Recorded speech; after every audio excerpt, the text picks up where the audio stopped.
محمد رسول الله محمد رسول الله. السلام عليكم ورحمة الله وبركاته. الحمد لله نحمده ونصلي على رسوله الكريم وعلى آله وأصحابه ومن تبعهم بإحسان إلى يوم الدين. أما بعد, আপনাদের সবাইকে স্বাগত জানাচ্ছি আজকের এই আলোচনা অনুষ্ঠানে। একটা গুরুত্বপূর্ণ টপিকের উপর ইনশাআল্লাহ আমরা আপনাদের সাথে আলোচনাটা শেয়ার করব। সেটি হচ্ছে হার্ট ডিজিজ, অর্থাৎ হৃদরোগ। এটা অবশ্য কোনো মেডিকেল সেশন না, তবে ইসলাম ফিজিক্যাল হৃদরোগের বাইরে অন্তরের আর কি রোগ চিহ্নিত করেছে তার উপর কিছু আলোচনা আমরা করব। আর কারো যদি অন্তর সুস্থ থাকে বা হার্টটা সুস্থ থাকে তাহলে তার কি আলামত, আর যদি আমাদের অন্তর ব্যাধিগ্রস্ত রোগগ্রস্ত থাকে তাহলে তার কি আলামত এবং তা থেকে বাঁচার উপায়। সূরা আল বাকারার শুরুতে অন্তরের মারাদ বা রোগের কথা কিন্তু বলা হয়েছে। ফি কুলুবিহিম মারাদুন ফাযাদাহুমুল্লাহু মারাদা। তাদের অন্তরে রয়েছে ব্যাধি এবং রোগ, আল্লাহ সেই রোগকে বাড়িয়ে দিয়েছেন। তো সুতরাং অন্তরের রোগ নিয়ে ইসলাম কিন্তু কথা বলেছে, আল কোরআনও কথা বলেছে, হাদিসেও বক্তব্য এসেছে। এবং অন্তর কিভাবে সুস্থ থাকে অথবা অন্তরে ব্যাধি হলে, রোগ হলে তাকে কিভাবে সারানো যায়, তার চিকিৎসাটা কি, সেটা আমাদের সামনে ইসলাম অত্যন্ত সুস্পষ্টভাবে ব্যক্ত করেছে। তো বিষয়গুলো নিয়ে আসলে আমাদের কথা বলা উচিত। আমরা দেখেছি যেমন শারীরিক যে অন্তরের রোগ বা যেটাকে আমরা হৃদরোগ বলি, সেটা নিয়ে কিন্তু যথেষ্ট পত্র পত্রিকায় কথাবার্তা আসে, ডাক্তারদের সেশন হয়, মিডিয়ায় তারা কথা বলেন। কারণ আজকাল দেখা যাচ্ছে ফিজিক্যালি এই হৃদরোগটাও বেড়ে গেছে নানা প্রকার টেনশনের কারণে অথবা ভুল খাদ্যাভ্যাসের কারণে আমাদের হার্টের ভেইনগুলোতে ব্লক হয়ে যায় ইত্যাদি, যেগুলো সম্পর্কে আমরা হয়তো খুব বেশি খেয়াল নাই। এরপরে শহুরে জীবনে আমরা ব্যায়াম করি না, তাই না, শরীর চর্চা হয় না, মানসিক শ্রম হয় কিন্তু শারীরিক শ্রম হয় না। এই কারণে সারা বিশ্বের, শুধু বাংলাদেশের না, সারা বিশ্বের অনেক মানুষ আজকে হৃদরোগের মুখোমুখি এবং সেই জন্য মানুষকে সচেতন করা হচ্ছে। রোগটা তো ভয়ঙ্কর, ভয়ঙ্কর না? সাথে সাথে ধরতে পারলে কিন্তু আপনি অনেক সময় বড় বিপদ থেকে বেঁচে উঠতে পারেন, আর যত দেরি করবেন তত বিপদ। এটা লক্ষ্য করেই এখন পত্র পত্রিকায়, মিডিয়ায় এ সম্পর্কে মানুষকে সচেতন করা হচ্ছে, মানুষ যাতে সিমটমটা বুঝতে পারে এবং মানুষ যাতে তার খাদ্যাভ্যাস পাল্টিয়ে শুরু থেকে একটা প্রিভেন্টিভ মুডে থাকতে পারে, যাতে করে হৃদরোগ হওয়ার যে কারণগুলো আছে সেটাকে রিডিউস করা যায়। তো কিন্তু অন্তরের যে আরও অনেক রোগ আছে সে সম্পর্কে আমরা হয়তো গাফিল, ওয়াকিফাল না। অন্তরের সব রোগই কিন্তু ভয়াবহ।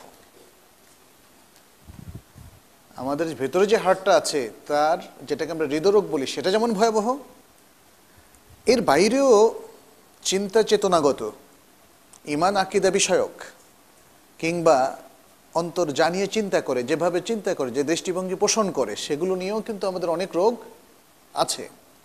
সেই রোগটার ব্যাপারে আমরা অনেকেই গাফিল, ওয়াকিফাল না, অথচ সেটা কিন্তু আরও বেশি গুরুত্বপূর্ণ। এটা একটা হাদিস থেকে, রাসূল সাল্লাল্লাহু আলাইহি ওয়াসাল্লামের একটা স্পষ্ট হাদিস থেকে সেটা বোঝা যায়। আলা ইন্না ফিল জাসাদি মুদগাতান, আলা ইন্না ফিল জাসাদি মুদগাতান ইযা সালুহাত সালুহাল জাসাদু কুল্লুহু ওয়া ইযা ফাসাদাত ফাসাদাল জাসাদু কুল্লুহু আলা ওয়াহিয়াল কলব, আলা ওয়াহিয়াল কলব। জেনে রাখো যে শরীরের মধ্যে একটা পিণ্ড আছে, যদি এই পিণ্ডটা শুদ্ধ হয় তাহলে পুরো শরীর শুদ্ধ, বিশুদ্ধ, সুস্থ।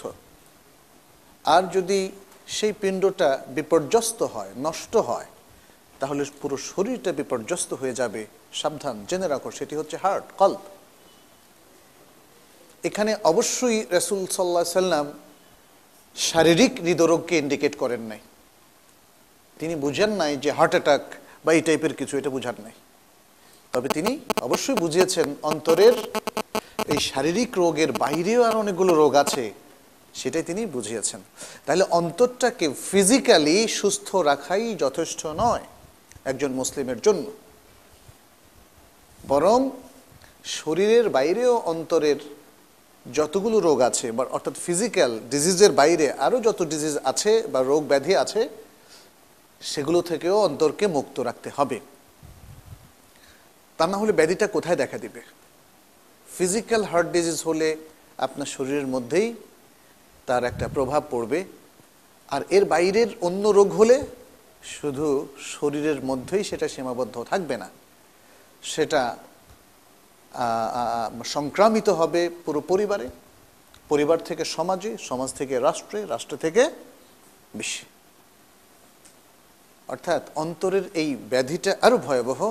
ফলে শারীরিক হৃদরোগ সম্পর্কে আমরা যতটা সচেতন, প্রকৃত অর্থে তার চেয়ে বেশি সচেতন হওয়া উচিত এই অশারীরিক হৃদরোগ সম্পর্কে। আজকে সেটা সম্পর্কে আমরা আলোচনা করব।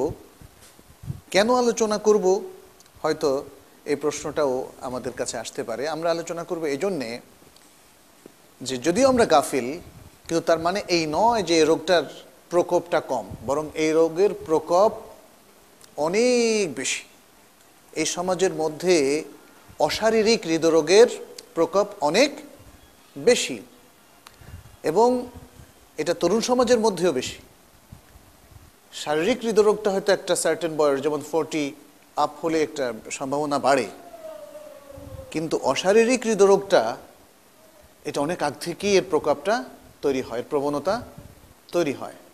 মানুষের চিন্তা চেতনা নষ্ট হয়ে যায়, তার ঈমানটা নষ্ট হয়ে যায়, তার মধ্যে কোনো সিনসিয়ারিটি থাকে না, মাদকের ছোবল সহজেই তার উপর আঘাত হানে, এবং সে সমাজ বিরোধী বিভিন্ন কর্মকাণ্ডে লিপ্ত হয়, ইসলাম বিরোধী বিভিন্ন কর্মকাণ্ডে লিপ্ত হয়, সুস্থ সাবলীল জীবন থেকে সে দূরে সরে যায়। এবং এই রোগের কারণেই সমাজে কিন্তু ঐশীর মতো মেয়েদের সৃষ্টি, কিংবা আরও এরকম তরুণ যারা আছে, তরুণ তরুণী, তাদের সৃষ্টি এই রোগ থেকে। কিন্তু ফলে আমাদের যেমন মানে আলোচনা, আমাদের বক্তব্য, আমাদের মিডিয়া, আমাদের স্কুলিং, আমাদের শিক্ষা ব্যবস্থা, এই সব কিছুতে কিন্তু এমন সব ম্যাটেরিয়ালস থাকা উচিত যাতে আমাদের সন্তানেরা এ সমস্ত রোগ ব্যাধি থেকে মুক্ত হওয়ার পথ খুঁজে পায়। তা না হলে শুধু জাগতিক শিক্ষা দিয়ে আমরা তাদেরকে সুস্থ জীবন দিতে পারবো না, সুস্থ সমাজ দিতে পারবো না। এই জন্য এই আলোচনাটা হওয়া দরকার, এবং এই আলোচনাটা শুধু আজকের মতো এরকম বক্তৃতার আদলে নয়, বরং শিক্ষার মধ্যেও আসা দরকার। এই রোগের কারণে আজকে অনেক মুসলিম সমাজে দেখা যায় যে সমাজের বিশাল একটা অংশের কাছে সালাত কঠিন হয়ে গেছে, কোরআন তেলাওয়াত করে না সমাজের অধিকাংশ লোকেরা, ভালো আমল করে না, পাপের প্রতি তাদের আগ্রহ বেড়ে গেছে এই রোগের কারণে। কিন্তু ফলে এই বিষয়টা আলোচনা করতেই হবে। এতগুলো পাপ হচ্ছে আমাদের সমাজে কেন? এত দুর্নীতি হচ্ছে কেন? ব্যাধিটা কোথায়? রোগটা কোথায়? সব রোগ আমরা ক্লিনিকে, হসপিটালে ডায়াগনোসিস করি, এই রোগটা কোথায় ডায়াগনোসিস করব, কিভাবে আমরা করব, সেই বিষয়গুলো আমাদের আলোচনায় আসা দরকার। থার্ড আরেকটা বিষয় আমরা এখানে আলোচনা করব এই রোগ সম্পর্কে, এই রোগের উৎপত্তি সম্পর্কে, বিকাশ সম্পর্কে। কারণ ইসলামে হার্ট বা অন্তর এটা হচ্ছে সকল আমলের মূল কেন্দ্র, সকল আমলের মূল কেন্দ্র।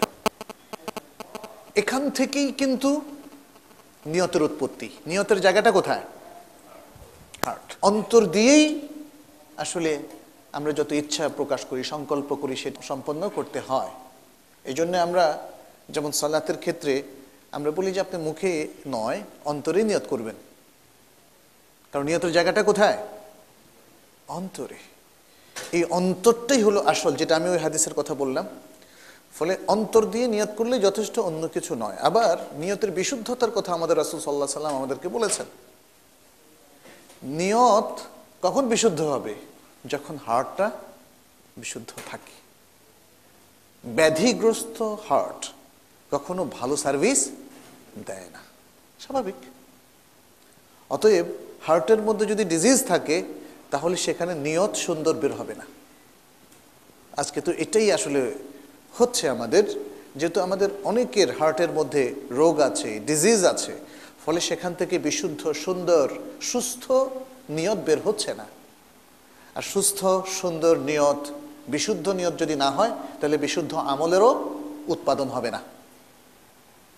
বিশুদ্ধ আমল উৎপাদন, এই জন্য এই বিষয়টা আমাদের বেশি বেশি আলোচনায় আসতে হবে। একটা শুদ্ধ কালবের পরিচয় কি? আমরা কিভাবে বুঝতে পারবো যে আমার হার্টটা সুস্থ? এর কিছু সিমটম আছে। সুস্থ হার্টের কিছু সিমটম আছে। সেই সিমটমগুলো আমাদেরকে জানতে হবে, পরিবারের সবাইকে জানাতে হবে, এবং শিক্ষার মাধ্যমে আমাদের ছাত্রছাত্রীকেও কিন্তু জানিয়ে দিতে হবে, যাতে ওরা বুঝতে পারে যে তাদের হার্টটা এখন শুদ্ধ। আবার হার্টটা যখন অসুস্থ হবে সেটাও আমরা আলোচনা করব। তাহলে তার সিমটমটা কি, তার আলামতটা কি, চিহ্নগুলো কি, সেটাও আমাদের জানতে হবে, যাতে করে আমরা সিদ্ধান্ত নিতে ভুল না করি। প্রথম যে সিমটম হার্টের, যেটা দ্বারা বুঝবো যে হার্টটা সুস্থ, 1 নম্বর হচ্ছে যে সে তার অধিকারীকে, অর্থাৎ যার হার্ট, তিনি সবসময় আল্লাহর কাছে তওবা ইস্তেগফার করতে প্রস্তুত থাকবেন। ভুল হয়ে গেলেই তিনি তওবার আশ্রয় নেবেন। এটা একটা আলামত। যদি কোনো মানুষ এই কাজটা করে তাহলে সে কিন্তু অবিরাম পাপ করছে, কিন্তু পাপের সাথে সাথে আবার পাপমুক্ত হচ্ছে। ফলে ব্যাধিটা আসার সাথে সাথে আবার নিষ্কাশিত হচ্ছে। আপনারা জানেন ডায়ালিসিস করে কেন, তাই না? কিডনির ফাংশনটা যখন কাজ করে না, আর হার্টটা আমাদের কাজ করতে থাকবে শুদ্ধভাবে যখনই তওবা করব। আমরা প্রতিনিয়ত তওবা করব। আপনারা জানেন রাসূল সাল্লাল্লাহু আলাইহি সাল্লামের এটা ছিল মানহাজ। তিনি দিনে কতবার তওবা করতেন, তওবা ইস্তেগফার কেন করতেন? অথচ তার তো সমস্ত পাপ ক্ষমা করে দেওয়া হয়েছে। কারণ তিনি চাইতেন যে তার হার্টটা সুস্থ থাকুক। এবং এটা হচ্ছে আল্লাহর দেওয়া একটা সিস্টেম, যে এই সিস্টেমের মধ্যে থাকলে হার্টটা সুস্থ থাকবে। এবং সবচেয়ে মজার বিষয় হচ্ছে নবীদেরকে আল্লাহ তাআলা এই সিস্টেমের থেকে বাইর করেননি। তাদেরকে ইচ্ছে করলে বাইর করতে পারতেন, দে আর দ্য লিডার, তারা অনেক কিছুতে এক্সেপশনাল। কিন্তু আল্লাহ যে সিস্টেমটা রেকমেন্ড করেছেন ফুল উম্মার জন্য, সেটা নবীর জন্যও করেছেন। কারণ তা না হলে তো নবী তো রোল মডেল হতো না।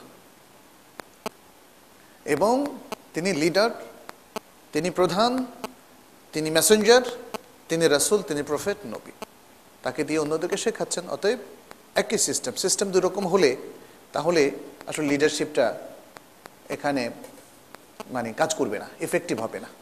যাই হোক, তাহলে এটা একটা সবচেয়ে বড় উদাহরণ যে তওবা ইস্তেগফার স্বয়ং নবী সাল্লাল্লাহু আলাইহি সাল্লামও করতেন, যাতে তার হার্টটাও শুদ্ধ থাকে। এবং তিনি সেটাই উম্মাকে শিখিয়েছেন, যাতে উম্মাও একটা সাহিহ সুস্থ হার্টের অধিকারী হয়। 2 নম্বর হচ্ছে এই হার্টের অধিকারী ব্যক্তি সে কখনোই আল্লাহর জিকির এবং স্মরণ থেকে বিচ্ছিন্ন হবে না, ডিটাচড হবে না। সার্বক্ষণিক জিকিরের মধ্যে থাকবে। সার্বক্ষণিক জিকিরটা কি? সার্বক্ষণিক জিকির নিয়ে আমরা কিন্তু অনেক ধরনের কনফিউশনের মধ্যে আছি।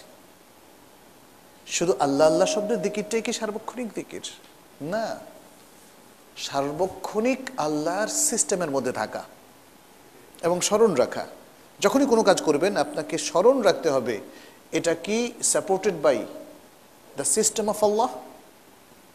আল্লাহর সিস্টেম কি এটাকে সাপোর্ট করছে কিনা, আল্লাহর ল কি এটাকে সাপোর্ট করছে কিনা, আল্লাহর দেওয়া রুলিং কি এটাকে সাপোর্ট করছে কিনা, কোরআন এবং সুন্নাহ কি এটাকে সাপোর্ট করছে কিনা। এই চিন্তাটা থাকবেই, এটাই হচ্ছে জিকির।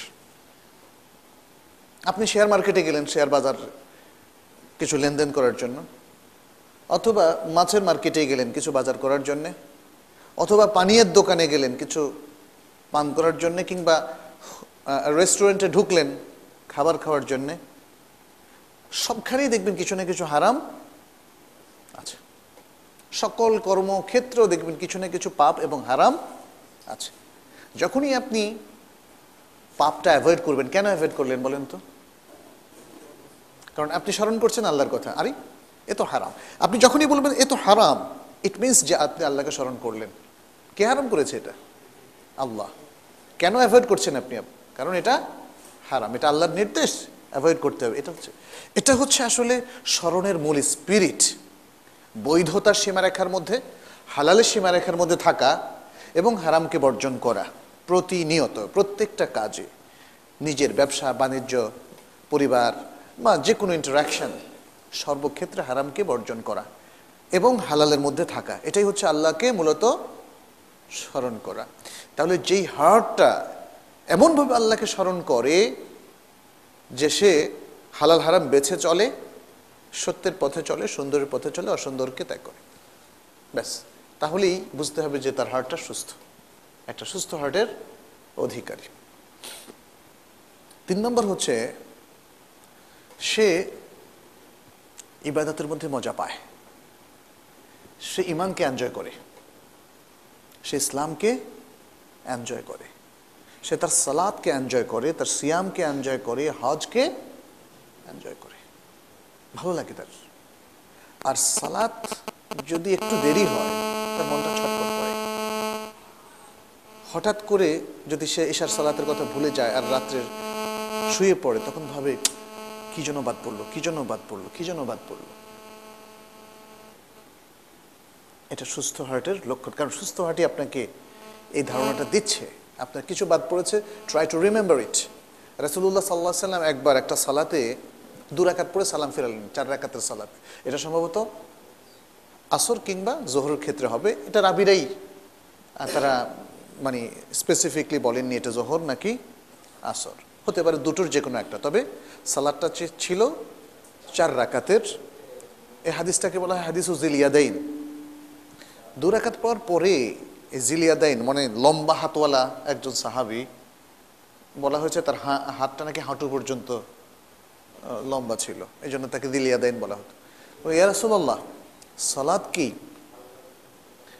কসর হয়ে গেছে নাকি আপনি ভুল করেছেন? মানে সালাত তো 2 রাকাত পড়ছেন, এই প্রশ্নটা উনি না করে সালাত কি কসর হয়ে গেছে, কসর হলে তো 4 রাকাতকে 2 রাকাত পড়া হয়, নাকি আপনি ভুল করে 2 রাকাত পড়েছেন? দেখেন উনি কিন্তু খুব অল্প কথায় রাসূল সাল্লাল্লাহু আলাইহি সাল্লামকে প্রশ্ন করলেন। এটাও একটা প্রশ্নের আদব। একদম চোখে আঙ্গুল দিয়ে সব ভুল দেখা দেওয়ার দরকার নাই। আকলমানদের জন্য ইশারা কাফি। আপনি অল্প কথাতেই আপনি বুঝতে পারবেন যে আপনি কি, এবং রাসূল সাল্লাল্লাহু আলাইহি সাল্লাম কিন্তু বুঝতেও পেরেছিলেন তার প্রশ্নটা। তিনি উত্তর দিলেন না যে এই লোকটাও তো ভুল করতে পারে, অথবা তিনি চাচ্ছিলেন যে সে যদি আসলে যা মিন করেছে এটা মিন করে থাকে তাহলে সে আবার প্রশ্ন করুক। এটা রাসূল সাল্লাল্লাহু আলাইহি সাল্লাম একটা উসলুব ছিল। অন্যান্য অনেক সাহাবীরা এসে যেমন বলেছেন, ইয়া রাসূলুল্লাহ, আমি একটা অপরাধ করেছি, আমার উপরে অপরাধের শাস্তি কার্যকর করেন। তিনি শুনেছেন, আবার শুনেছেন, আবার শুনেছেন, আবার তারপরে যখন যেটা প্রযোজ্য, কখনো 3 বার, কখনো 4 বার, ক্ষেত্র অনুযায়ী তিনি সেটা পার্থক্য করেছেন। তো এখানে 3 বার যখন এই সাহাবী জিজ্ঞেস করলেন সালাত কি কসর হলো নাকি আপনি ভুল করেছেন, তখন তিনি আবু বকর রাদিয়াল্লাহু তাআলা আনহুকে জিজ্ঞেস করলেন, এই যা মিন করেছে ঠিক নাকি, মানে আমি কি কোনো ভুল করেছি কিনা? আবু বকর দেখেন সবাই ভুল, অল্প কথার মধ্যে সবাই বুঝে ফেলছে, কত বুদ্ধিমান ছিলেন তার। বুঝে ইয়া রাসূলুল্লাহ, আপনি তো 2 রাকাত পড়ছেন। উনি আর বেশি কথা বলেন নাই। ওমরকে জিজ্ঞেস করলেন, ওমর বলে, ইয়া রাসূলুল্লাহ, আপনি 2 রাকাত পড়ছেন। আচ্ছা, এরপর রাসূল সাল্লাল্লাহু আলাইহি ওয়াসাল্লাম এসে বাকি 2 রাকাত পড়লেন, সেটা একটা ভিন্ন মানে বিষয় আর কি, সৌসেজদা করলেন। এখন আমার বলার উদ্দেশ্য হচ্ছে রাসূল সাল্লাল্লাহু আলাইহি ওয়াসাল্লাম কিন্তু হাদিসের মধ্যেও এসেছে এই 2 রাকাত পরে একটু বিচলিতভাবে উঠে গিয়ে কি যেন একটা মিস হলো, এই ভাবটা তার মধ্যে ছিল। এটা হাদিসের বর্ণনার মধ্যেই, বিভিন্ন বর্ণনার মধ্যে এটা এসেছে। তিনি অনেকটা বিচলিত হয়ে একটু দূরে গিয়ে দাঁড়ালেন, তারপরে প্রশ্নোত্তরগুলো হলো। তাহলে কিছু ভুল হলে কিন্তু আপনার হার্ট আপনাকে স্মরণ করিয়ে দেয়, এবং রাসূল সাল্লাল্লাহু আলাইহি ওয়াসাল্লামের এই বিচলিত ভাবটা তার সুস্থ হার্টের লক্ষণ। আমাদের মধ্যেও যদি আমরা আমাদের দায়িত্বের মধ্যে ভুল করি, আল্লাহর দেওয়া দায়িত্বকে আমরা ইগনোর করি, কখনো ভুল করি বা ভুলে যাই, তাহলে সে বিচলিত ভাবটা থাকলে বুঝতে হবে যে আমাদের হার্টটা সুস্থ। আর হার্টটা যদি সালাত না পড়ে, ওহ কি সুন্দর একটা ঘুম দিল, সালাত টালাত ভুলে গেল, শুধু এশা না ফজরও মিস, তারপরে 8টা বাজে আস্তে আস্তে ব্রাশ ট্রাশ করতে করতে নাস্তার টেবিলে বসলো, নিরুদ্বেগ, এরপরে নাস্তার টেবিলে এসে ক্রিকেটের খবর। হ্যাঁ, তাহলে বুঝতে হবে there is some problem in their heart. সালাত তারক করলো, একটুও বিচলিত হলো না, ঘুম থেকে উঠেও সালাতের কথা বেমালুম ভুলে বসে আছে, এরপরে জাগতিক খেলাধুলা নিয়ে এসে মত্ত হলো, তাহলে বুঝতে হবে এ হার্ট সুস্থ নয়। আর যে হার্ট তার আল্লাহর দেয়া কোনো দায়িত্ব বা মানুষের প্রতি কোনো দায়িত্ব ভুলে যায়, তাহলে বিচলিত বোধ করে, তাহলে সেটা হচ্ছে সুস্থ হার্টের লক্ষণ। তাহলে বুঝতে হবে সুস্থ হার্ট আসলে মূলত ইবাদতকে এনজয় করে, সে ইবাদতে মজা পায়। আমরা তো সাহাবাদের ঘটনা জানি, তাই না? কোন সাহাবীদের তীর খোলা হতো কখন? কারণটা কি? কারণ তারা ইবাদতকে এনজয় করতেন। যে এই অবস্থায়, তখন তো অ্যানাস্থেসিয়া সম্ভবত ছিল না, বা থাকলেও সেটা অন্য প্যাটার্নে ছিল, কোথাও কোথাও রেয়ার ছিল। ফলে এই সালাতের মধ্যে যেহেতু তাদের একটা বিশাল মনোদিবস আসতো, যেহেতু তারা তার রবের সাথে কথোপকথন করতেন, সালাতের মধ্যে মজা পেতেন, দুনিয়ার সব কিছু ব্যথা বেদনা তারা ভুলে যেতেন। আল্লাহু আকবার, এটা তাদের সুস্থ হার্টের লক্ষণ ছিল। আজকে মানে আমরা সবাই কম বেশি আসলে হার্টের রোগী, হয়তো এটার পার্সেন্টেজটা কম বেশি হতে পারে।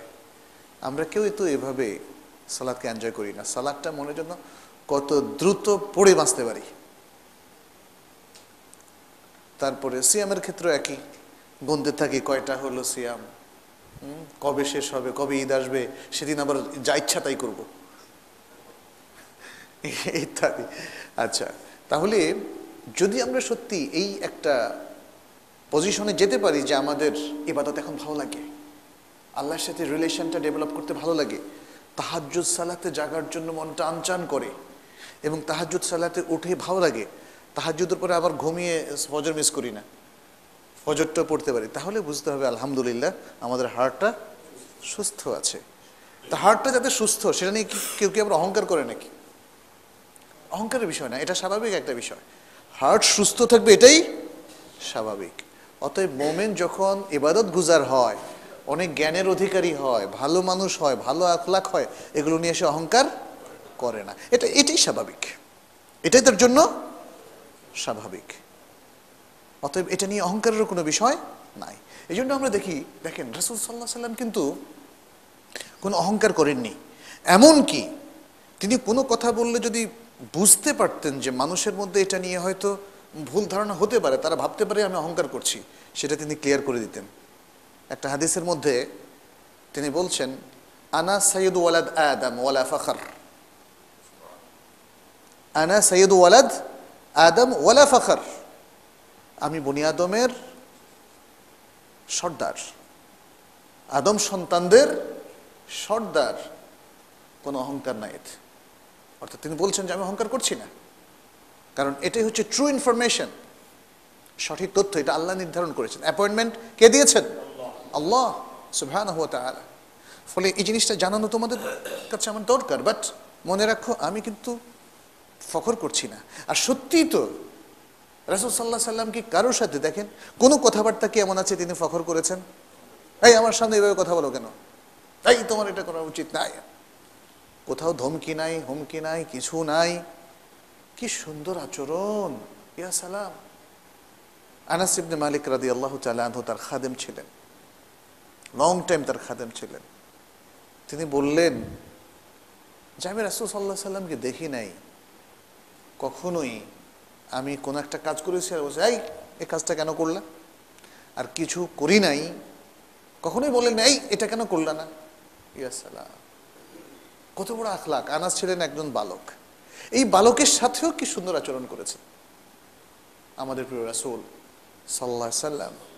আর আজকে এই বালকরা কিন্তু আমাদের বড়দের কাছে নিরাপদ না, ধরে মেরে ফেলে।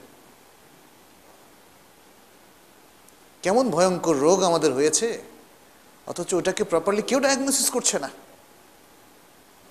যেই রোগের কারণে আজকে মানুষের মধ্যে নির্মমতা, অসামাজিকতা, অসভ্যতা, বর্বরতা, এটাকে কেউ ডায়াগনোসিস করছে না।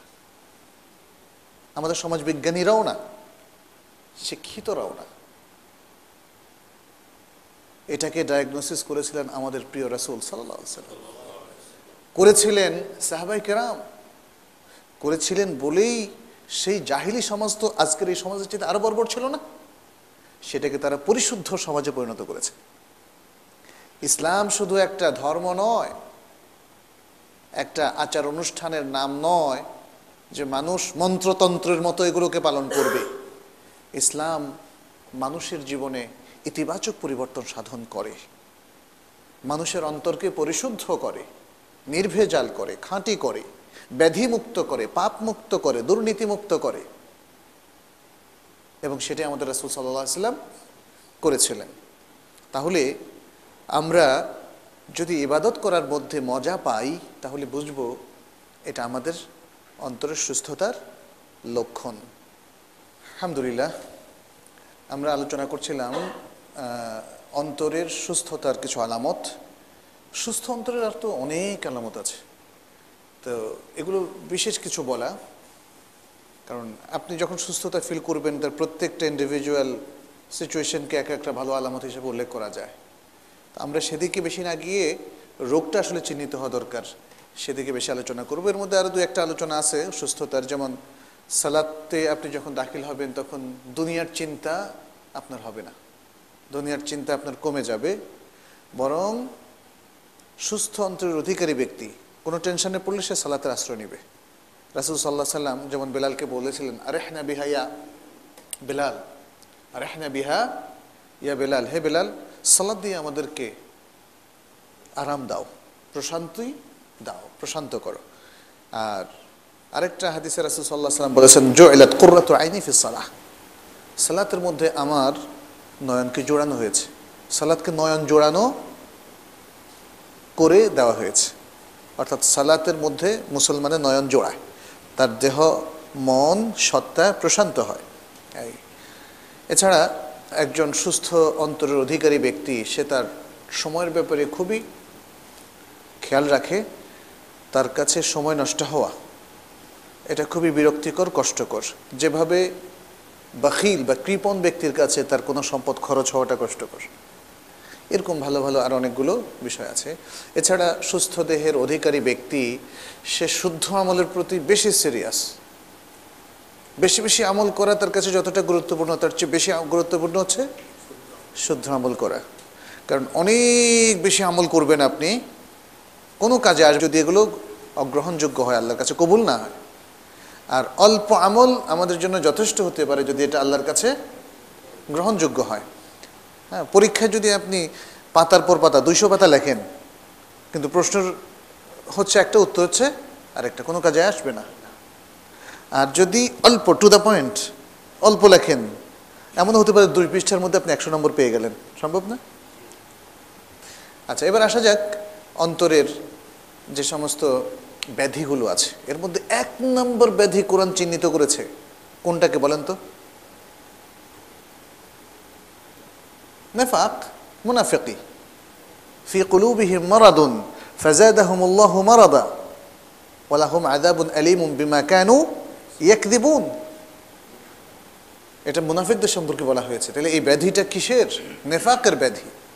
নেফাক দ্বিমুখী চরিত্র, কথা কাজে বেমিল, বলে একটা বিশ্বাস করে আরেকটা, বা মনে আছে একটা বলে আরেকটা, এটা হচ্ছে নেফাক। নেফাকের উপর আপনারা জানেন আল কোরআন ব্যাপক আলোচনা করেছে। অতএব নেফাক এটা হচ্ছে অন্তরের বিশাল ব্যাধি। কারণ দেখেন, কেউ নেফাককে পছন্দ করে না, আমি আপনাদের কাছে বলে গেলাম একটা, আমার অন্তরে আরেকটা, এটা কেউ পছন্দ করবে বলেন? আমি না, আমার চেয়ে আরো ভালো কেউ যদি বলে তবুও আমরা পছন্দ করব না। এটা মারাত্মক ব্যাধি, এবং এই ব্যাধির কারণ হচ্ছে মুনাফিকের বেশ কয়েকটা খারাপ বৈশিষ্ট্য আছে। রাসূলুল্লাহ সাল্লাল্লাহু আলাইহি সাল্লাম সেগুলো উল্লেখ করেছেন। মুনাফিকের কিছু নিদর্শন আছে, সেগুলো তিনি উল্লেখ করেছেন। যেমন এর মধ্যে একটা হচ্ছে কি, ইদা হাদাসা কাযাব, যখন সে কথা বলে মিথ্যা বলে। তো মিথ্যা কথা তো কারো পছন্দ না, এখানে মুসলিম অমুসলিমের ব্যাপার না, মিথ্যা কথা কেউই পছন্দ করে না। আমরা চাই যে যে যাই বলুক সত্য বলুক, মিথ্যা আমরা কেউ পছন্দ করি না, সহ্য করি না। 2 নম্বর হচ্ছে ওয়াইদা তুমিনা খানা, যখন তার কাছে আমানত রাখা হয় খেয়ানত করে। একজনের কাছে কিছু টাকা রাখলেন, সে খেয়ানত করে দিল, এটা কি আপনি এনজয় করবেন কখনো? এটা কারো কাছে ভালো লাগবে না। ওয়াইদা খাসমা ফাজারা, যখন ঝগড়া করে শালীনতার সীমা ছাড়িয়ে যায়, শালীনতার সীমা ছাড়িয়ে যায়, অর্থাৎ সে অশ্লীল ভাষায় গালিগালাজ করে, যেটা অসহনীয়, অসহ্য, এটা কেউ পছন্দ করে না। ওয়াইদা আহাদা গাদারা, যখন সে প্রতিশ্রুতি দেয় রক্ষা করে না, গাদ্দারি করে, প্রতিশ্রুতি মেনে চলে না। ওয়াইদা ওয়াদা আখলাফা, একই জিনিস। আচ্ছা, দ্বিতীয় যে বিষয়টা আমরা একটু সংক্ষেপ করছি, দ্বিতীয় যে বিষয়টা সেটি হচ্ছে রিয়া। রিয়াটাও এটা অন্তরের একটা বড় ধরনের ব্যাধি, লৌকিকতা, লোক দেখানো, প্রদর্শন ইচ্ছা। রিয়াটা কিন্তু নেফাকের খুব কাছাকাছি একটা জিনিস। আপনি দেখাচ্ছেন, দেখানোর জন্য করছেন, প্রকৃত অর্থে আপনি করছেন না। এবং রিয়ার মধ্যে শিরিকের বিশাল একটা সম্ভাবনা থাকে। এটা হয় বড় শিরিক, নয় ছোট শিরিক। আপনি আল্লাহর জন্য করছেন কিন্তু আবার দেখানো উদ্দেশ্য, অথবা আপনি আল্লাহর জন্য টোটালি করছেন না, শুধু লোক দেখানোর জন্যই করছেন, তাহলে এটা তো বড় শিরিক হয়ে যাবে। তো শিরিক যদি কোনো অন্তরে বাসা বাঁধে, এটা ক্যান্সারের চেয়েতেও ভয়াবহ। সে অন্তরে কোনোদিন ঈমান আর ঢুকবে না, ঈমানকে সে জাগাই দিবে না। শিরিক এত বড় ভাইরাস, ওই ঈমানকে সহ্যই করে না। ঈমানের কিছু এলিমেন্ট যদি আপনি দেনও, ওটাকেও সে ধ্বংস করে দেয়। এত পাওয়ারফুল একটা ব্যাড ফ্যাক্টর শিরিক এবং কুফরি। আর রিয়াটাও একই জিনিস, রিয়াটাও আমলকে বাতিল করে দেয়। কারণ যেখানে রিয়া আছে সেখানে আমল আর কবুল হবে না। এর কারণটা কি? কারণ আপনি তো রিয়ার কারণে কাজ করেছেন, লৌকিকতার কারণে করেছেন, আপনি তো আল্লাহকে সন্তুষ্ট করার জন্য করেননি। ফলে এই রিয়ার মাধ্যমে শিরিকটা ঢুকে, কুফরিটাও ঢুকে, এবং সর্বশেষে আপনার সমস্ত আমলকে বাতিল করে। আল কোরআন বলে দিয়েছে কোন কোন জিনিস আমলকে বাতিল করে। এর মধ্যে শিরিক হচ্ছে 1 নম্বরে, লা ইন আশরাকতা লা ইয়াহবাতান্না আমালুক ওয়া লা তাকুনান্না মিনাল খাসিরিন। আচ্ছা, এরপরে থার্ড হচ্ছে হাসাদ বা হিংসা। হাসাদ বা হিংসা মানুষকে সত্য গ্রহণ থেকে দূরে রাখে। হাসাদ বা হিংসা মানুষের সকল সুকীর্তিকে ধ্বংস করে, মানুষের মধ্যে শত্রুতা এবং বিভক্তির বীজ বপন করে। সূরা আন-নিসার 54 নম্বর আয়াতে আল্লাহ তাআলা বলছেন, আম ইয়াহসুদুনা আন-নাসা আলা মা আতাহুমুল্লাহু মিন ফাদলিহি ফাকাদ আতাইনা আলা ইব্রাহিম আল কিতাবা ওয়াল হিকমাতা ওয়া আতাইনাহুম মুলকান আযীমা। নাকি তারা মানুষকে হিংসা করে তাদেরকে আল্লাহ তাআলা যা দিয়েছেন সে বিষয়ের উপর, অথচ আমরা ইব্রাহিমের বংশধরকে কিতাব দিয়েছিলাম, প্রজ্ঞা দিয়েছিলাম, এবং তাদেরকে দিয়েছিলাম অনেক বড় রাজত্ব।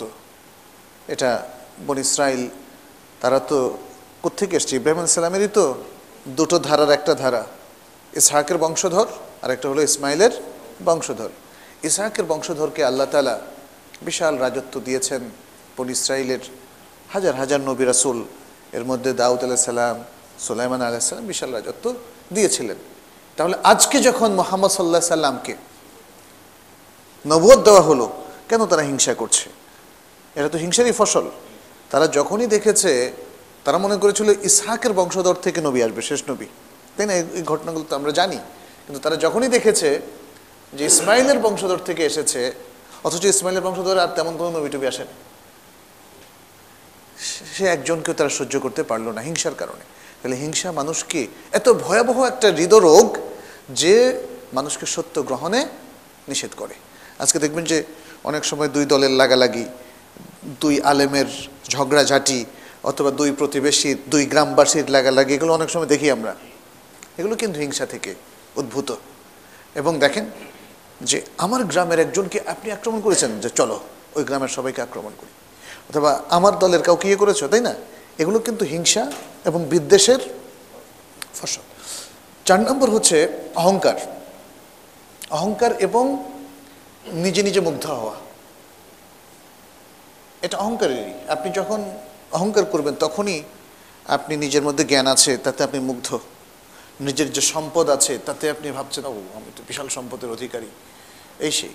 এখান থেকে অহংকারের শুরু। এবং এখানের আরও কিছু কনসিকুয়েন্স আছে, সেটা হলো অন্যকে অপমান করা, ছোট করা। আপনি অনেক জ্ঞানী, বলছে আরে এরা কি কিছু জানে নাকি, কথাবার্তা এমনভাবে বললেন, নিজের অহংকারও বোঝা গেল, নিজের বড়ত্ব প্রমাণ করতে চাইলেন, আর অন্যদের ছোটত্ব প্রমাণ করতে চাইলেন, সম্পদের দিক থেকে হোক বা জ্ঞানের দিক থেকে হোক। তাহলে এখানে কয়েকটা জিনিস: অহংকার, নিজেকে বড় করা, অন্যকে ছোট করা এবং অপমান করা অথবা অন্যকে তাচ্ছিল্য করা, এগুলো সবটাই শরীয়তে নিষিদ্ধ।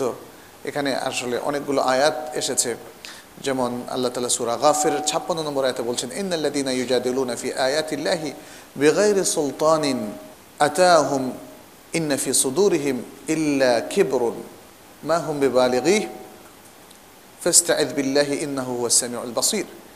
যারা আল্লাহর আয়াত নিয়ে কোনো দলিল ছাড়া, যে দলিল আল্লাহ তাদেরকে দিয়েছেন, অর্থাৎ আল্লাহ তাদেরকে দেন নাই, কোনো দলিল তাদের কাছে নাই যা আল্লাহ দিয়েছেন, তাহলে এরকম কোনো দলিল ছাড়া তারা যখন আল্লাহর আয়াত নিয়ে ঝগড়াঝাটি করে, তাহলে তাদের অন্তরের মধ্যে আসলে কিবির বা অহংকার ছাড়া আর কিছু নেই। আল্লাহ সে কথা বলছেন, মা হুম বিবালিগিহি, তারা পৌঁছতে পারবে না, তাদের অভীষ্ট লক্ষ্যে তারা পৌঁছতে পারবে না। অতএব তুমি আল্লাহর কাছে আশ্রয় নাও, নিশ্চয়ই আল্লাহ সর্বশ্রোতা সর্বদ্রষ্টা। এরপরে সূরা হুজুরাতের 11 নম্বর আয়াত তো আমরা সবাই জানি, ইয়া আইয়ুহাল্লাযীনা আমানু লা ইয়াসখার কওমুন মিন কওমিন আসা আন ইয়াকুনু খায়রাম মিনহুম ওয়ালা নিসাউম মিন নিসাইন আসা আন ইয়াকুননা খায়রাম মিনহুন্না, যে হে ইমানদারগণ, তোমাদের একদল লোক যেন আরেকদল লোককে তুচ্ছ-তাচ্ছিল্য না করে।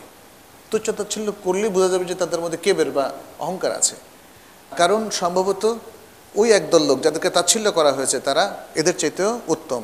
অনুরূপভাবে একদল মহিলা যেন অন্য আরেক দল মহিলাকে তুচ্ছ তাচ্ছিল্য না করে, কারণ হতে পারে যাদেরকে তাচ্ছিল্য করা হয়েছে তারা অন্যদের চাইতে উত্তম। এভাবে চমৎকার এখানে বিষয়গুলো বলা হয়েছে। এছাড়া আরেকটা হাদিসে রাসূল সাল্লাল্লাহু আলাইহি ওয়াসাল্লাম বলছেন, লা ইয়াদখুলুল জান্নাতা মান কানা ফি কলবিহি মিসকালু যাররাতিন মিন কিবর, যার অন্তরে অ্যাটম পরিমাণ অহংকারও আছে সে জান্নাতে প্রবেশ করতে পারবে না। 5 নম্বর হচ্ছে ইত্তিবাউল হাওয়া, সে তার প্রবৃত্তির অনুসরণ করে এবং গায়রুল্লাহকে ভালোবাসে, আল্লাহকে ভালোবাসে না। আল্লাহ ছাড়া অন্য যে কোনো সাঙ্গপাঙ্গ দুনিয়ার আর সব কিছুকে তার ভালো লাগে, কিন্তু আল্লাহকে ভালো লাগে না। আর সর্বক্ষেত্রে সে কোরআন এবং ওহীর অনুসরণ করে না, সে অনুসরণ করে তার মন যা চায়, তার মন যা চায়। এটা হচ্ছে আরেকটা বড় ধরনের সিমটম, যাতে বোঝা যাচ্ছে যে অন্তরে তার ব্যাধি আছে। কারণ রাসূল সাল্লাল্লাহু আলাইহি ওয়াসাল্লাম একটা হাদিসের মধ্যে বলেছেন, লা ইউমিনু আহাদুকুম হাত্তা ইয়াকুনা হাওয়াহু তাবআন লিমা জিতু বিহি, যে আমি যে জিনিস নিয়ে এসেছি যতক্ষণ না তোমাদের অন্তর অথবা তোমাদের প্রবৃত্তি তার তাবের হবে। কিসের তাবের হবে? ওহীর তাবের হবে, ততক্ষণ পর্যন্ত তোমরা ইমানদারই হবে না। তাহলে ইমানদার হওয়ার জন্য আমাদের চাওয়া পাওয়া আকাঙ্ক্ষা সব কিছুকে ওহীর তাবেদার বানাতে হবে, তাহলে এটা হবে ভালো সিমটম। অন্যথায় যদি উল্টোটা হয় তাহলে এটা হবে আমাদের হৃদয়ের মধ্যে ব্যাধি আছে বলে তার একটা আলামত। 6 নম্বর হচ্ছে কাসওয়াতুল কলব। কাসওয়াতুল কলব অর্থাৎ অন্তর কঠিন হয়ে যাওয়া। একটা সুন্দর কথা বলছি কিন্তু উপর দিয়ে চলে যাচ্ছে, ভিতরে ঢুকে না। একটা সুন্দর ওসিয়ত করা হলো, নসিহত করা হলো, বলা হলো যে তুমি সালাদটা ঠিক মতো পড়ো, তার পড়তে ইচ্ছে করে না। তো যতক্ষণ না তার পড়তে ইচ্ছে করবে এবং সে রেগুলার হবে ততক্ষণ পর্যন্ত বুঝতে হবে তার অন্তরে ব্যাধি রয়েই গেছে। কোরআন তেলাওয়াত করতে বলা হচ্ছে, ভালো লাগে না কোরআন তেলাওয়াত, গান ভালো লাগে। কোরআন তেলাওয়াত শুনতেও ভালো লাগে না, গান শুনতে ভালো লাগে।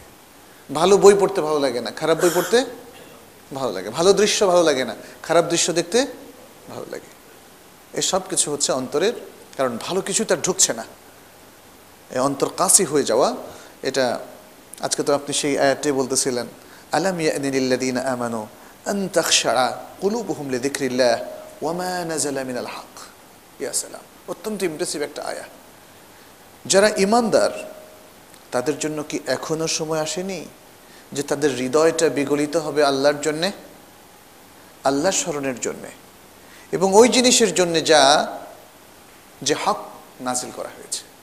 ঈমানদারদের জন্য এখনো কি সময় আসেনি যে তাদের হৃদয়টা বিগলিত হবে আল্লাহর স্মরণে, এবং তাদের হৃদয়টা বিগলিত হবে যে হক নাজিল হয়েছে সে হকের জন্যে। ইয়া সালাম, এটা হচ্ছে কোরআনের কথা। এবং বলেছেন ওয়ালা ইয়াকুনু কাল্লাযীনা উতুল কিতাবা মিন ক্বাবল ফাতালা আলাইহিমুল আমাদ ফাকাসাত কুলুবুহুম ওয়া কাসীরুম মিনহুম ফাসিকুন। তারা যেন ওই সমস্ত লোকদের মতো না হয় যাদেরকে ইতপূর্বে গ্রন্থ দেওয়া হয়েছিল, তারপর সময় তাদের উপর দীর্ঘদিন বয়ে গিয়েছে, কিন্তু তাদের অন্তর কঠিন হয়ে গিয়েছে, কঠিন শিলা পাথরের মতো তাদের অন্তর হয়ে গিয়েছে, আর তাদের অধিকাংশই হচ্ছে ফাসিক। সূরা আল হাদিদের 16 নম্বর আয়াত। আচ্ছা, এ হলো মোটামুটি অন্তরে ব্যাধি থাকার কিছু সিমটম। এছাড়াও আরও সিমটম থাকতে পারে। সত্যিকার অর্থে যে কোনো সিমটম তো মানে ফাইনাল কথা বলা যায় না যে এর মধ্যে সীমাবদ্ধ, এর বাইরেও আরও অনেক সিমটম থাকতে পারে। যাই হোক, এগুলো হচ্ছে প্রধানতম সিমটম। এগুলো থেকে যদি আমরা মুক্ত হতে পারি তাহলে আমাদের অন্তরকে আমরা সুন্দরভাবে সুস্থ রাখতে পারবো, অন্তরের সুন্দর চর্চা করতে পারবো, সুন্দর মন মানসিকতা পোষণ করতে পারবো, ঈমান এবং তাকওয়া আমাদের অন্তরে পোষণ করতে পারবো। 2 নম্বর হচ্ছে খুবই গুরুত্বপূর্ণ একটা বিষয়, সেটি হচ্ছে ইসলামী শরিয়াতের প্রয়োজনীয় জ্ঞান অর্জন করা। এই ব্যাধি দূর করার প্রথম সোপানটাই হচ্ছে জ্ঞান অর্জন, জ্ঞান দ্বারা আগে আলোকিত হওয়া। জ্ঞান হচ্ছে যেটা তার আচরণকে নির্ধারণ করবে, নিয়ন্ত্রণ করবে, এবং তার কর্মধারাকে সঠিক করবে, এবং এমন একটা মানে রুটিন তাকে দিবে যাতে করে ধীরে ধীরে তার অন্তরের ব্যাধিগুলো দূর হয়ে যায়। আচ্ছা, 3 নম্বর হচ্ছে আত্মসমালোচনা করা, আত্মমূল্যায়ন করা, এবং আত্মমূল্যায়নের আলোকে তওবা করা। আত্মমূল্যায়ন করে সে দেখবে যে তার কী কী রোগ ব্যাধি, এবং তওবা আমরা আগেও বলেছি যে তওবা অত্যন্ত গুরুত্বপূর্ণ একটা উপকরণ, যার মাধ্যমে মানুষ পাপমুক্ত হয়, ব্যাধিমুক্ত হয়। অতএব আত্মমূল্যায়ন করে বা আত্মসমালোচনা করে বসে থাকলে হবে না, এটাকে বলা হয় মুহাসাবা। আরবিতে আত্মমূল্যায়ন বা আত্মসমালোচনার পরিভাষাটা হলো মুহাসাবা। এটা করে তওবা করতে হবে। আচ্ছা, 4 নম্বর হলো as-sidq, সত্যবাদিতা, ওয়াল ইখলাস, নিষ্ঠা। as-sidq মা আল্লাহ, আল্লাহর সাথে সততা রক্ষা করা, সত্যবাদিতা রক্ষা করা। কোরআন আল্লাহ তাআলা কিন্তু এই নির্দেশটা দিয়েছেন, কুনু মা'আস সাদিকিন, কুনু মা'আস সাদিকিন, সত্যবাদীদের সাথে থাকো। তো সত্যবাদীদের সাথে কি মিথ্যাবাদী থাকতে পারে? তাকে সত্যবাদী হয়েই সত্যবাদীদের সাথে থাকতে হবে, এবং এই সত্যবাদিতা তাকে সর্বক্ষেত্রে রক্ষা করতে হবে, বিশেষ করে আল্লাহর সাথে তো বটেই। আর যিনি আল্লাহর সাথে সত্যবাদিতা রক্ষা করবেন তিনি আসলে সবার সাথেই সত্যবাদিতা বাধ্যতামূলকভাবেই রক্ষা করবেন। অতএব ব্যাধি মানে এগুলো হচ্ছে আসলে কিছু নিয়মকানুন শিখিয়ে দেওয়া। এই নিয়মকানুনগুলো মেনে চললে অটোমেটিক ব্যাধিটা দূর হয়ে যাবে। এটা অনেকটা ডায়াবেটিক পেশেন্টদের মতো। আপনি খাদ্যাভ্যাস পরিবর্তন করেন আর কিছু ব্যায়াম করেন, অ্যাজ ইফ যে আপনার ডায়াবেটিস আসলে নাই। আচ্ছা, এর সাথে এখলাসের বিষয়টাও আসে। এখলাসের কয়েকটা দিক আছে। আপনার নিয়তের বিশুদ্ধতা এখলাসের অংশ, নিয়তের বিশুদ্ধতা এখলাসের অংশ। আপনি শুধু আল্লাহর জন্যই কাজটা করবেন, আল্লাহকে খুশি করার জন্যে। এবং দ্বিতীয় বিষয়টা হচ্ছে আল্লাহর কাছে সওয়াবের আশা করবেন, আর কারো কাছে সওয়াবের আশা, প্রতিদানের আশা করবেন না। এবং তৃতীয় হচ্ছে যে কাজগুলো আল্লাহ পছন্দ করেন সে কাজগুলোর মাধ্যমে করবেন। সওয়াবের আশাটা করবেন অথবা আল্লাহ সন্তুষ্টির উদ্দেশ্য নির্ধারণ করবেন সেই কাজগুলোর মাধ্যমে যে কাজগুলো আল্লাহ পছন্দ করেন। যে কাজগুলো আল্লাহ পছন্দ করেন না অথবা তিনি নিষেধ করেছেন সে কাজগুলোর মাধ্যমে সওয়াবের আশা করা যাবে না। নেচে গেয়ে, তারপরে গায়রুল্লাহর কাছে দোয়া চেয়ে, কিংবা আরও যে সমস্ত অনেকগুলো উদ্ভট সব রিচুয়াল আছে আমাদের সমাজে বিভিন্ন সময় আমরা দেখি, মানে ধর্মীয় ক্ষেত্রে অনেকে এই ধরনের আমলগুলো করে থাকেন যেগুলোর কোনো দলিল নাই। যেগুলো দলিল নাই এই ধরনের আমল দিয়ে যদি কেউ আল্লাহ সন্তুষ্টির ইচ্ছা পোষণ করেন তাহলে হবে না। যদি কেউ আল্লাহর কাছে সওয়াবের আশা করেন তাহলেও হবে না। এটা কিন্তু কমন একটা বিষয়। অতএব আপনার নিয়মকানুনটা ভালো করে জানতে হবে। অনেকেই অনেক আমল করেন, আল্লাহর কাছে সওয়াবের আশা করেন, আর ভাবেন এটার দ্বারা তার অন্তরের ব্যাধি দূর হবে না। সঠিক ট্রিটমেন্টটা না হলে কি ব্যাধি দূর হবে? সঠিক ঔষধটা প্রয়োগ না করলে ব্যাধি দূর হবে না। ডায়াবেটিক পেশেন্টের জন্য যে ডায়েটের কথা ডাক্তার বলেছেন, তাদের একটা বই আছে না, বই থাকে, আপনি সেটাই অনুসরণ করলেন না, নিজের ইচ্ছা মতো করলেন, যেটা খেতে ডাক্তার নিষেধ করছে সেটা একটু বেশি খেলেন, প্রতিদিন 2টো করে মিষ্টি না খেলে তার ভালো লাগে না ইত্যাদি, তাইলে তো তার তার রোগ ভালো হবে না। অতএব এগুলো হতে হবে, মানে এই কাজগুলো সেই আমলগুলোই করতে হবে আল্লাহর কাছে সওয়াবের আশায়, যে আমলগুলো শরীয়ত নির্ধারণ করে দিয়েছে। আচ্ছা, 5 নম্বর হচ্ছে আল্লাহর ভয়। আল্লাহর ভয়, আল্লাহর ভয় এটা একটা টনিকের মতো। আমরা যেটা বলি শিরক হলো ভাইরাস, বেদাত হলো ভাইরাস, পাপ হলো ভাইরাস, আর খাশিয়াতুল্লাহ, মাহাব্বাতুল্লাহ, আল্লাহর ভয় এবং আল্লাহর প্রতি মাহাব্বা বা ভালোবাসা, এটা হলো টনিক বা অ্যান্টিবায়োটিক, যেটাই বলেন না কেন। এটা দিয়ে ব্যাধি খুব দ্রুত ভালো হবে। এমনকি আল্লাহর ভয় যদি কারো মুহূর্তে ঢুকে, সেই মুহূর্তে সে তওবা করবে, সেই মুহূর্তে সে ঈমানের মধ্যে প্রবেশ করবে। মানে খুবই অল্প সময়ে এই বিষয়গুলো মানুষকে ভালো মানুষে পরিণত করে এবং তার ব্যাধি দূর করে। 6 নম্বর হচ্ছে বেশি বেশি আমল সালেহ করা। বেশি বেশি আমল সালেহ করা। কারণ কি? কারণ যত বেশি আমল সালেহ করবেন তত আপনার ঈমান বাড়বে, যত বেশি আমল সালেহ করবেন তত তাকওয়া বাড়বে, যত বেশি পাপ করবেন তত ঈমান কমবে, তত তাকওয়া কমবে, যত ঈমান কমবে তাকওয়া কমবে তত ব্যাধি বাড়বে। বিষয়গুলো একদম মানে খুব সহজ বোঝা। আচ্ছা, আমলে সালেহের মধ্যে তো যে কোনো ইবাদত 1 নম্বরে আল্লাহর হক রক্ষা করা, এবং এর মধ্যে নওয়াফেলও খুব গুরুত্বপূর্ণ একটা বিষয়। আমরা অনেক সময় বলি নফল কাজ, সুন্নত কাজ না করলেও চলে। যদি বলি যে এটা সুন্নত, মানুষের মধ্যে একটা অদ্ভুত রিয়াকশন হচ্ছে, তাহলে না করলেও চলবে, এরকম একটা বিষয়। হ্যাঁ, যেমন দাড়ি রাখা সুন্নত, না করলেও চলবে, ইত্যাদি ইত্যাদি। আর অনেকগুলো টাকনুর নিচে মানে পড়া বা ইত্যাদি অনেকগুলো আমল আছে যেগুলোকে মানুষ খুব ছোটোখাটো মনে করে, কিন্তু এগুলো গুরুত্বপূর্ণ। তারপরে সামাজিক এবং আত্মীয়তার সম্পর্ক রক্ষা করা, বিররুল ওয়ালিদাইন, পিতামাতার উপর দায়িত্ব পালন করা, সন্তানদের প্রতিপালন করা, স্ত্রীর সঠিকভাবে জুলুম না করে খোরপোশ দেওয়া ইত্যাদি, এসব কিছু। এছাড়া কোরআন তেলাওয়াত করা, কোরআন বোঝা, ইসলামের বেসিক নিয়মকানুনগুলো জেনে নেওয়া, ইসলামের আদাব শিষ্টাচার মতো চলা, এগুলো সব আমল সালেহের মধ্যে। তাহলে আমল সালেহের মধ্যে আসলে সবটা এসে পড়ে, ফরজ, ওয়াজিব, সুন্নাত, মুস্তাহাব সবটা এসে পড়ে। এর মধ্যে অপরিহার্য হলো ফরজ, ওয়াজিব, এটা বাদ দেওয়া যাবে না। আর সুন্নত মুস্তাহাবের মধ্যে যতটুকু সম্ভব সেটা করতে হবে। 7 নম্বর হচ্ছে সার্বক্ষণিক আল্লাহর স্মরণের মধ্যে থাকা। এই ব্যাপারে ব্যাখ্যা কিন্তু আমরা আগের আলোচনায় দিয়েছি, সালাতের আগে যে আলোচনা করেছি, যে আল্লাহর যিকির বলতে, আল্লাহর স্মরণ বলতে এখানে কি বোঝায়।